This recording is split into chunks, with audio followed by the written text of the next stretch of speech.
حضرت زید بن خالد جہنی رضی اللہ عنہ روایت کرتے ہیں کہ ایک شخص نے رسول اللہ صلی اللہ علیہ وسلم سے پڑی ہوئی چیز کے بارے میں دریافت کیا۔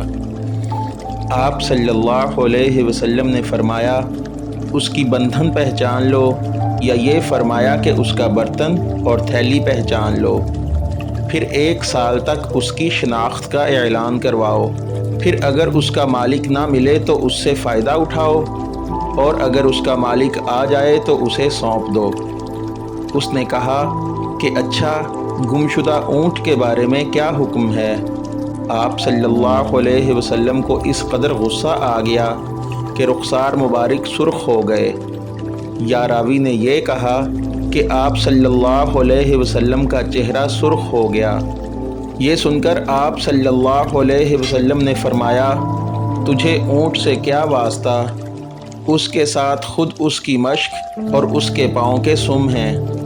وہ خود پانی پر پہنچے گا اور خود پی لے گا اور خود درخت سے چارہ کھا لے گا، لہٰذا اسے چھوڑ دو یہاں تک کہ اس کا مالک مل جائے۔ اس نے کہا کہ اچھا، گمشدہ بکری کے بارے میں کیا ارشاد ہے؟